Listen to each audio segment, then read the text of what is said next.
नमस्कार। देश की राजनीति में ऐसे मौके बहुत कम मिलते हैं जब देश की प्रमुख दो बड़ी पार्टियां किसी मत पर एक दिखाई दे, खासतौर से वो पार्टियां जो एक दूसरे की धुर विरोधी हैं। पर यह मौका इस बार राजनीति में देखने को मिला है और ये मौका मिला है सन 2025 के शुरुआती में ही, जब दिल्ली राज्य विधानसभा चुनाव के नतीजे आए। इन नतीजों में सत्तारूढ़ आम आदमी पार्टी सत्ता से बाहर हो गई और उसके बड़े नेता अपना विधानसभा चुनाव भी नहीं जीत सके। इसको लेकर जहां भारतीय जनता पार्टी खुश है क्योंकि 27 साल बाद वो दिल्ली राज्य में शासन के सिंहासन पर बैठी है, और कांग्रेस पार्टी खुश है कि गठबंधन में उसी के साथ रही आम आदमी पार्टी उसी के वोट खाकर इतनी मोटी ताजी हो गई थी और कांग्रेस पार्टी ने अब अपना हिस्सा एक तरीके से वापस लेने की शुरुआत कर दी है। तो ये एक ऐसा मुद्दा है जिस पे फिलहाल केंद्र में सत्तारूढ़ भारतीय जनता पार्टी और देश की प्रमुख विपक्षी बड़ी पार्टी कांग्रेस पार्टी एक ही स्वर में बोलते हुए दिखाई दे रहे हैं। हालांकि अरविंद केजरीवाल अपनी पत्नी के साथ इन दोनों पंजाब में हैं और उनकी राजनीति को लेकर लगातार ये कयास लगाए जाते रहे हैं कि वो पंजाब राज्य का मुख्यमंत्री बनना चाहते हैं। बीच में खबरें ये भी आ रही थी कि वो पंजाब में राज्यसभा के सहारे संसद पहुंचना चाहते हैं पंजाब के द्वारा, पंजाब से। हालांकि ये खबरें ही रह गईं, पर दिल्ली राज्य विधानसभा के चुनाव नतीजों ने पंजाब की राजनीति में जरूर उबाल ला दिया है। आम आदमी पार्टी की सरकार है पंजाब में और उसके मुख्यमंत्री भगवंत सिंह मान दिल्ली राज्य के विधानसभा चुनाव परिणामों से सकते में हैं, और इसलिए वो 2022 में जब पंजाब में आम आदमी पार्टी की सरकार बनी थी और वो मुख्यमंत्री बने थे, तो उनको लगने लगा है कि 2027 में यदि विधानसभा के चुनाव होंगे तो क्या ये पहली और आखिरी बार ही वो मुख्यमंत्री बनते हुए रह जाएंगे। अरविंद केजरीवाल को तो लगभग आगे मौके मिले, पर क्या उन्हें मौके नहीं मिलेंगे, इसलिए वो अपनी सरकार में अब ताबड़तोड़ फैसले करने लगे हैं। कांग्रेस पार्टी की डबल खुशी है। डबल खुशी इसलिए है कि पंजाब में आम आदमी पार्टी की सरकार लगातार आलूपुरी हो रही है। भारतीय जनता पार्टी यहां खुश है कि आम आदमी पार्टी को दिल्ली राज्य से बाहर किया है, पर भारतीय जनता पार्टी का पंजाब में वैसा कोई खासा वजूद नहीं है। उसकी कभी इतनी सीटें नहीं आई कि वो अपने दम पर पंजाब में सरकार बना सके।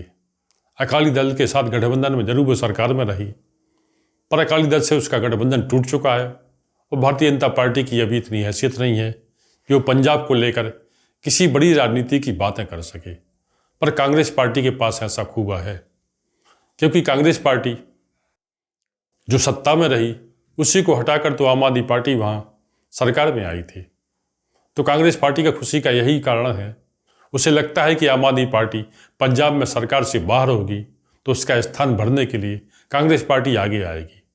हालांकि कांग्रेस पार्टी में फैसलों को लेकर जो ऊहापोह की स्थिति है वो आज भी वैसी की वैसी बनी हुई है जैसा कि पिछली बार जब कांग्रेस की पंजाब में सरकार हुआ करती थी तो उसके मुख्यमंत्री कैप्टन अमरिंदर सिंह, उनको लेकर नवजोत सिंह सिद्धू को लेकर जिस तरीके की बातें सामने आ रही थी, नौबत यहाँ तक आ गई थी कि फिर बीच में चरणजीत सिंह चन्नी को पंजाब का मुख्यमंत्री बनाना पड़ा और फिर चरणजीत सिंह चन्नी और नवजोत सिंह सिद्धू को लेकर विधानसभा चुनाव में लगातार इनके बीच में अनबन की खबरें आती रहीं।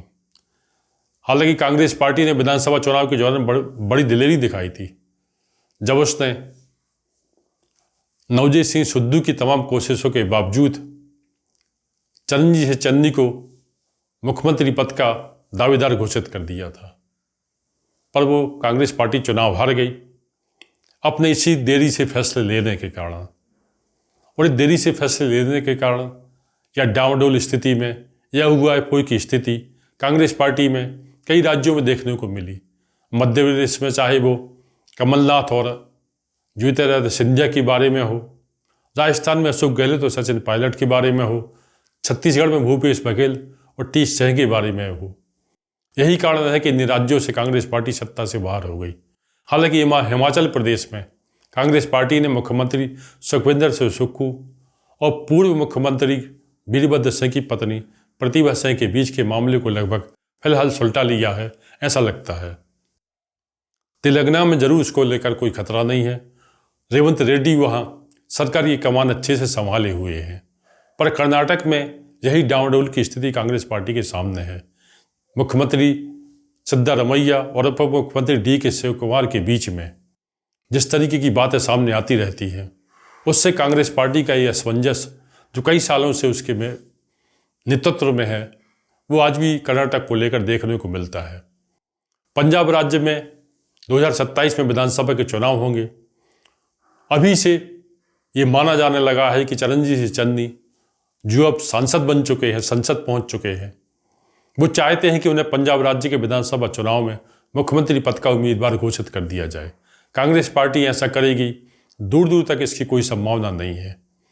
इसलिए क्योंकि कांग्रेस पार्टी अच्छे से जानती है जिसको वो मुख्यमंत्री पद का दावेदार घोषित करेगी, बाकी के नेता पर वैसी मेहनत नहीं करेंगे और वो मुख्यमंत्री पद का दावेदार किसी को घोषित नहीं करेगी, चुनाव बाद फैसला करने की बात करेगी, तो सभी नेता सामूहिक तौर पर मेहनत करेंगे, ये सोचते हुए कि शायद मुख्यमंत्री बनने में उनका नंबर लग जाए।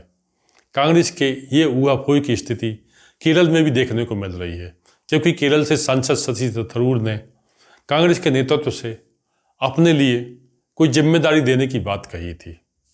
वही शशि थरूर जिन्होंने भारतीय राष्ट्रीय कांग्रेस के अध्यक्ष पद में अपना नाम आगे कर दिया था खड़गे के खिलाफ, बल्कि कहना चाहिए गांधी परिवार के खिलाफ। और जैसा कि सब जानते हैं, गांधी परिवार के करीबी खड़गे कांग्रेस के अध्यक्ष बन गए। अब थरूर केरल को लेकर अपनी जिम्मेदारी चाहते हैं। कांग्रेस पार्टी जब उन्हें जिम्मेदारी देगी भी नहीं और मना भी नहीं करेगी, क्योंकि सामने केरल विधानसभा का चुनाव है, जहां कांग्रेस पार्टी को अच्छी उम्मीदें दिख रही हैं। दूसरी तरफ केरल से ही केसी वेणुगोपाल, जो कांग्रेस पार्टी में इस समय अच्छी खासी स्थिति रखते हैं, वो भी विधानसभा चुनाव को लेकर ये उम्मीद पाल रहे हैं कि उन्हें जिम्मेदारी दी जाए। कांग्रेस पार्टी उन्हें भी जिम्मेदारी नहीं देगी, वही डावाडोल स्थिति के कारण वो सस्पेंस बनाकर रखना चाहती है केरल को लेकर, क्योंकि कांग्रेस पार्टी का नेतृत्व पहले से ही खुश है। उसे लग रहा है कि प्रियंका गांधी जो केरल से संसद में पहुंची हैं, उनका भी कुछ प्रभाव केरल विधानसभा चुनाव में देखने को मिलेगा। बहरहाल कांग्रेस पार्टी की डावाडोल स्थिति, ऊहापोह की स्थिति बिहार में भी देखने को मिल रही है, क्योंकि कांग्रेस पार्टी ने बिहार विधानसभा चुनाव को देखते हुए कन्हैया कुमार को यात्रा निकालने पर परमिशन दे दी है। कन्हैया कुमार यात्रा निकाल भी रहे हैं, पर इसको लेकर राज्य के नेता खुश दिखाई नहीं दे रहे हैं। यानी वही मध्य प्रदेश, राजस्थान, छत्तीसगढ़, कर्नाटक जैसे हालात बिहार में भी देखने को मिल रहे हैं। बहरहाल देश की प्रमुख पार्टी जो एक सत्ता में है, एक सत्ता से फिलहाल बाहर है, दोनों बड़े दिनों बाद देश में ऐसा अवसर आया है जो किसी मुद्दे पर एक दिखाई दे रही है। अब भले वो मुद्दा आम आदमी पार्टी की में दिल्ली का हार का हो, उसके बड़े नेताओं का दिल्ली में हार का हो। तो फिलहाल रुकते हैं यहीं, मिलते हैं अगली बार किसी नए विषय के साथ। तब तक के लिए नमस्कार।